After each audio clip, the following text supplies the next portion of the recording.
Ladies and gentlemen, welcome back to the channel. We have a lot to break down in this video, including Donald Trump suggesting the U.S.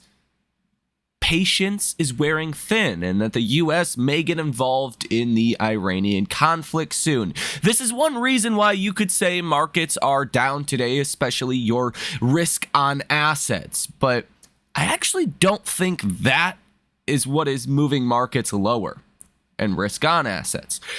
I think it actually has to do with the Fed tomorrow. Take a listen to what I said on Sunday. The Middle East, or at least not getting worse from an economics perspective, I think that gives the markets room to bounce in the beginning of the week. Tuesday could be a red day, though, before the Fed, because Wall Street's so negative around, what the Fed's going to say. I think Wall Street's going to be wrong. I think the Fed's going to be a lot more dovish than we think. And get in line with kind of what the markets are pricing in for 2 cuts this year, with maybe optionality to cut more than that. So yeah, it's safe to say I'm not super surprised that markets are down today, including, and again, especially your risk on assets like Tesla. Tesla stock is down roughly 2.5% at the time of recording this video, trading at about $321 per share. Now, I want to go over first your Tesla stock breaking news. Elon Musk said some pretty big things in the last 12 hours, and we do have some data out of China that you need to see. But I also think the whole Middle East thing and what Trump just said is kind of wild as well. So we have a lot to get into, some economic data today as well that actually surprised me and came in worse than expected. So ladies and gentlemen, hit that like button and subscribe to the channel if you have not done so already, and let's get started. By the way, if you guys want to come trade with us live in real time, every time I make a trade, I send out alerts. Check out that link down below in the description of this video. And specifically what I'm focused on there is finding those hidden gems. As you've probably already heard, we are going out, we're looking at stocks that are underloved, undercovered, that are like 100x opportunities, okay? Those are the areas I'm focusing on right now. And there's actually quite a few of them we have recently bought, one of which was up like 10% yesterday, up another 9% today, which is like the tip of the iceberg with that stock's potential. I actually just bought another 400 shares today because when I tend to find an opportunity, the problem I have is not being wrong. The problem I tend to have is not going big enough, not getting enough exposure. So don't want to make that mistake again. Come check that out if you guys would like to. Link down below in the description of this video. None of those trades are financial advice. Just, putting out the due diligence, putting out what I am doing. You guys can do what you would like. Chamath, he was really well known during 2021 SPAC. Okay, he did a lot of the SPAC mergers. He says, my 16-year-old is in the process of getting his driver's license. California requires someone under 18 years old to get 50 hours of driving experience before they can take their driver's exam. My rule is only that my son learn to drive with no aids, so he has that skill, but as soon as he gets his license, he must drive our Model Y with FSD on. Obviously, safety isn't guaranteed, but it's foolish not to at least look at this data and wonder why a parent would let their teenager drive something other than a Tesla. And he's referencing the number of accidents per million miles, where you have Tesla at 0.15, Waymo at 1.16, and the US average at 3.90, suggesting that Tesla is much safer than the average US driver. Now, CNBC posted this video that says Tesla fails, or Tesla's FSD failed to stop for this like fake doll thing. And the comments on this CNBC Instagram post are all, saying that nobody could have stopped for this. That was basically a rigged test. Like, unless you are God himself, like, you couldn't have prevented that. all of the comments. So it's good to see people see through the BS. And as Sawyer Merritt points out, he says, so are these new affordable Tesla vehicles starting production within the next 2 weeks? Tesla, on their last earnings call, said, quote, plans for new vehicles, including more affordable models, remain on track for the start of production in the first half of 2025. These vehicles will utilize aspects of the next generation platform as well as aspects of our current platforms and will be produced on the same manufacturing lines as our current vehicle lineup. I don't think a lot of Wall Street remembers this or is paying attention to this. Now, there was some very unusual option activity in the last 2 days of trading for Tesla, and a lot of shorts have started to cover on short positions. You've got like 10.5 million shares that have covered in the last week or two. So maybe there is some announcement coming soon, but I mean, there's only, again, 2 weeks left in the first half of 2025. So if Tesla's going to keep their word, we're going to get some news soon. Bloomberg estimates that Tesla's vehicle cost is 1/7 of Waymo's and that Tesla could be closer to reaching full autonomy than its peers. They say, quote, Tesla's manufacturing capability is a core differentiator versus Waymo, who faces vehicle production constraints. No other incumbent US or European car maker offers full self-driving capabilities on city roads. Bloomberg estimates Tesla could have 35,000 robotaxis on the road by 2026 versus Waymo's 2,000. And you could see a big differentiator as well is Waymo only has 22 million miles of data collected, and Tesla has 3 billion miles of data collected. The Cybertruck has been added to fueleconomy.gov. You can see it's coming in at 79 here with 325 miles of total range. Now, Elon Musk said some pretty crazy stuff during a speech last night. Elon Musk, in a new interview on Leaving Doge, says, quote, listen to this. Imagine you're cleaning a beach, which has a few needles, trash, and is dirty. And there's a 1,000-foot tsunami, which is AI, that's about to hit. You're not going to focus on cleaning the beach. Yeah. If that's the analogy, I want to be fully a part of that 1,000-foot tsunami that is about to hit the beach. I'm going to run towards the tsunami. Okay?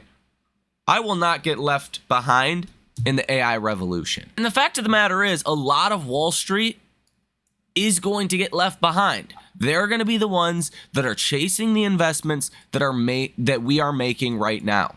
A big one included Tesla. I think over the next 6, 12, 18 months, Tesla stock is going much higher than where it is today. I believe by the end of this year, if things go right, we get new, I don't think we necessarily need this, but if we get cheaper, lower priced Teslas, if we get robotaxi that is scaling to 35,000 vehicles as Bloomberg expects by next year, and progress on Optimus, Tesla previously said that we could expect, actual sales and shipment of Optimus to like warehouse-like jobs or repetitive jobs, not just, any old job, but could expect some sales of Optimus next year. Over the next 6 months, as we price in those things for 2026, Tesla stock could be a $600 stock by the end of this year. Elon Musk said last night, quote, I am glad to be back in technology. He said that DC was an interesting side quest, but got to get back to the main quest, building technology. 15,500 new Teslas were insured in China last week, the best week of Q2 2025 so far. This comes following a really low number last week, 8,600, which was a drop off from 13,000, but that was like the Dragon Fire Festival or holiday in China where like 700 million Chinese citizens travel. It's like some kind of big thing in China. That explains why the delivery numbers were so low, and it looks like we're back to acceleration. Now, Tesla has extended the 1.99% APR promotion for the new Model Y all-wheel drive in the US to June 30th from June 16th. Quote, promotional rates valid for well-qualified buyers with excellent credit who order a new Model Y long-range all-wheel drive and take delivery by June 30th, 2025, with a minimum down payment of 15% plus applicable taxes and fees. If you qualify for the $7,500 federal tax credit, this amount can be used towards your down payment. Elon Musk also said last night on crazy AI startup valuations, he said, quote, Zip2 sold for like 300 million, which was a lot at the time. These days, I think the minimum impulse bid for an AI startup is like $1 billion. There's so many freaking unicorns. It's like a herd of unicorns. The hype of AI is pretty intense. You see companies that are less than a year old sometimes getting multi-billion-dollar valuations, which I guess could pan out in some cases, but it is eye-watering to see some of these valuations. And Tesla dominates Cars.com's most American-made car list for 2025. Literally, the top 4 vehicles are all Teslas. The Model 3 is number 1, Model Y is number 2, Model S is number 3, and Model X is number 4. U.S. Senate Republicans today proposed a tax and budget bill that would end the $7,500 tax credit on new electric vehicle sales 180 days after the measure is signed into law and immediately end the credit for leased EVs made outside North America. The $250 annual registration fee for electric vehicles and a $100 fee for hybrids has been removed from the Senate Republicans' budget proposal. The House version of the bill had originally included that. Nick Timiraos on X says there are good reasons to think the Fed would be preparing to cut interest rates this week due to recent improvements on inflation, if not for the risk that tariffs impose to prices. And another good reason you could point towards the Fed maybe looking to cut rates, although they're not going to, is retail sales month over month. Retail sales this morning, month over month, for May, came in at negative 0.9%. The last month was revised down from positive 0.1% to negative 0.1%. And the estimate for today's number was negative 0.7%. I thought we would come in a little bit better than that. We did not. So it doesn't look great. The lots of subcomponent data as well. But if you look at retail sales excluding autos, which is what a lot of people look at to strip out autos, you had negative 0.3%. The estimate was positive 0.1%. So kind of across the board, some bad numbers today from retail sales. Business inventories came in at 0%. Industrial production month over month came in at negative 0.2%. Estimate was positive 0.1%. So literally everything came in worse than expected. The NAHB Housing Market Index also came in at 32. The forecast was 37.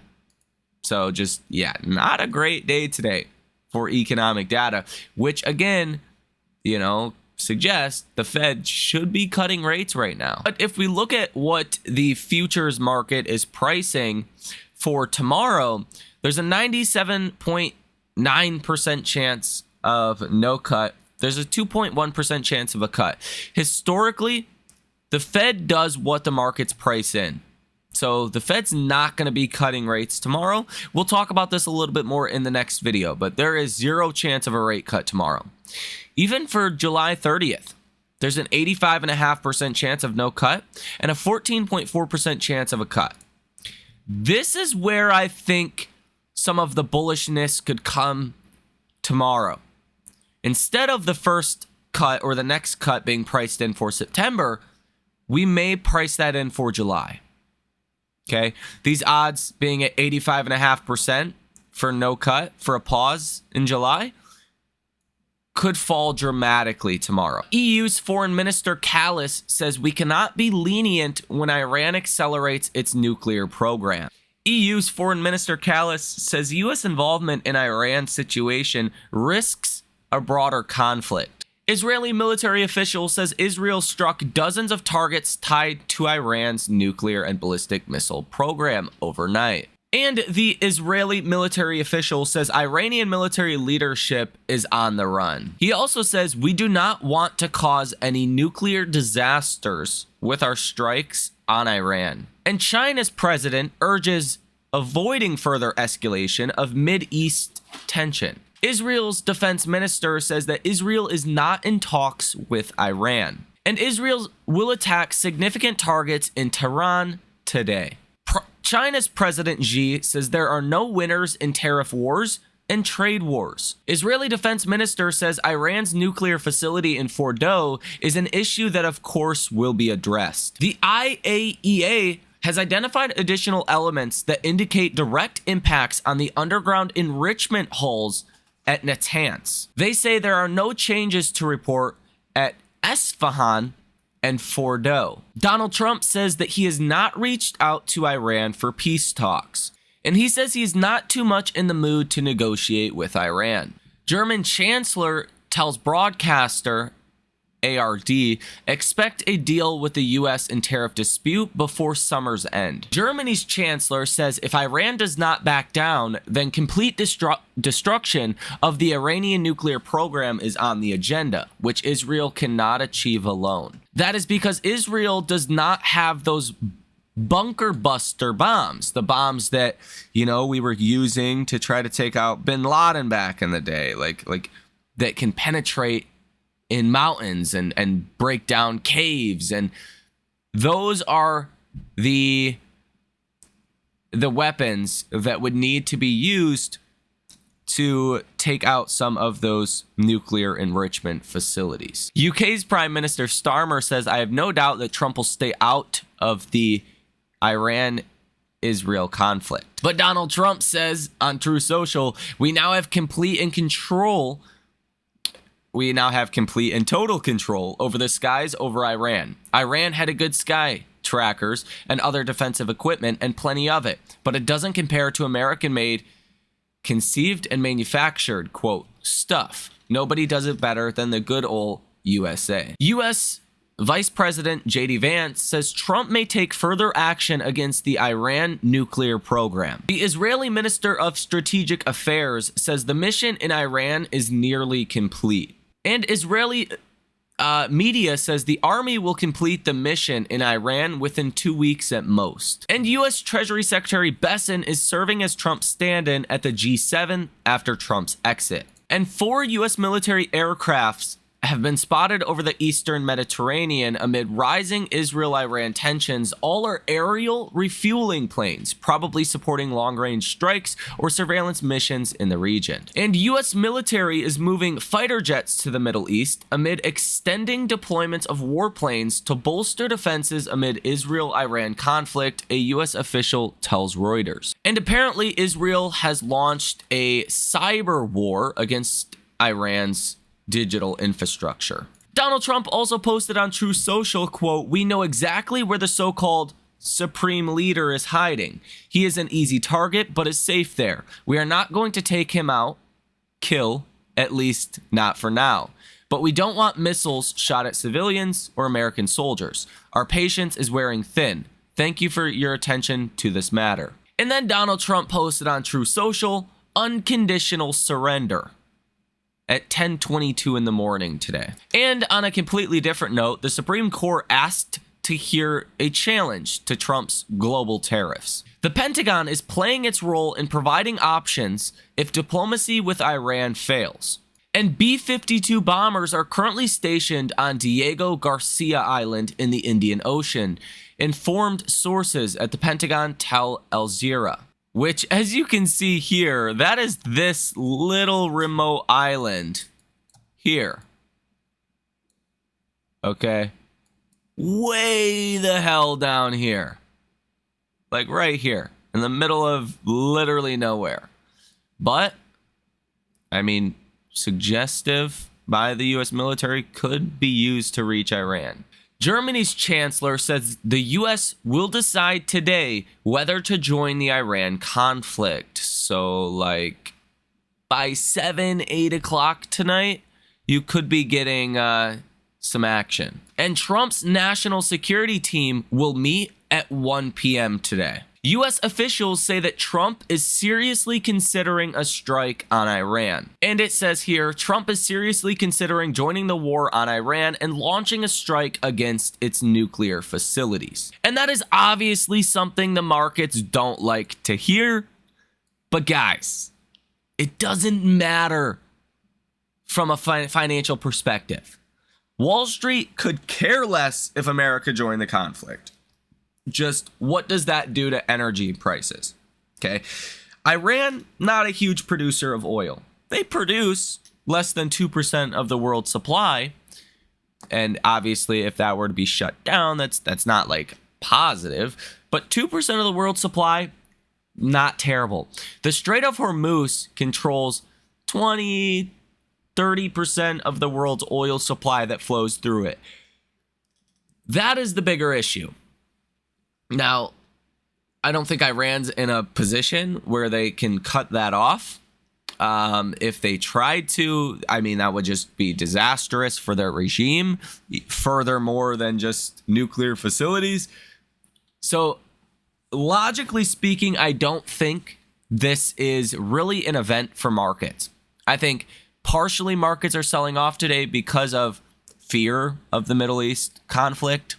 Who cares? That doesn't matter for markets. But I think a lot of it also has to do with the Fed tomorrow. There's a lot of repositioning. There's a lot of money sloshing around out there that is getting ready for the Fed tomorrow. And a lot of people are bearish on the Fed. A lot of people think the Fed's going to be hawkish. I don't. I think the Fed is going to be on the dovish side. As I've said before, if 0 is a super dove and 10 is like super hawk, I think Wall Street's at like a 7 for tomorrow's Fed meeting. Like the Fed's going to be focused on inflation, that we could see inflation spike again, blah, blah, blah. And I think in reality, the Fed's going to be at like a 4 or 4.5. If neutral is 5, the Fed's going to be on the dovish side. They're not going to be like super dove, but they're going to be dovish. The Fed's going to say, hey, if we don't see inflation by the July meeting, we could cut rates at the next meeting. That's along the lines of the language I think we're going to hear. Okay? So I find it very hard to believe that we're going to be bearishly surprised by anything the Fed says tomorrow, because Wall Street is already bearish on the path of Fed cuts. Like a lot of major banks are not expecting any cuts this year at all. Like, we're already negative on the Fed tomorrow. I think it's going to be a positive surprise to markets. But we'll talk about this a little bit more in the next video. Even Nick Timmerhouse says that if it weren't for, the Fed's fears of inflation, the Fed would be cutting rates right now. The federal funds rate's 4.5%. PCE is 2.5%. That is way more restrictive than you have to be. Now, with that said, the percent of stocks trading above their 50-day moving average at 66.35%. So again, still on the higher side, but coming back down.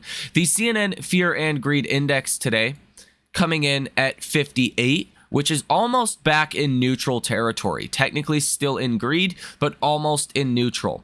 Market momentum is fear, stock price strength is greed, stock price breadth, extreme greed, put and call options greed, market volatility is neutral, safe haven demand is greed, junk bond demand currently neutral. And again, the AI Investor Sentiment Survey finally shows more bullish investors than bearish investors. Thursday markets are closed. This survey comes out Thursday morning. So we'll see if it comes out tomorrow or if it comes out on Friday, or maybe if it still comes out on Thursday, but markets are closed. So I really do think this Middle East situation is not much of a catalyst for markets in the current form that it is, unless it's some kind of nuclear disaster or something, unless Iran tries to cut off the Strait of Hormuz, which I don't think they can. Like, this Middle East situation is not a problem for markets at this point. I think the Fed tomorrow is probably what is putting a lot of pressure on stocks. the uncertainty about what the Fed could say or do, what the dot plot says. And we'll talk about this more in the next video, specifically the dot plot. But I don't think we have anything to worry about. The Fed back March 19th already front ran the expectations around tariffs. They priced in more inflation. They priced in higher unemployment and weaker growth. I mean, we haven't seen those things. Yeah, sure, we had weaker growth in Q1, but Q2 GDP looks fine. PCE, we haven't seen PCE rise. Like, to raise your targets again, I think would really hurt the Fed's credibility. So let me know what you guys think about this down below in the comment section. Ladies and gentlemen, have a fantastic rest of your day, and I will see you in the next one.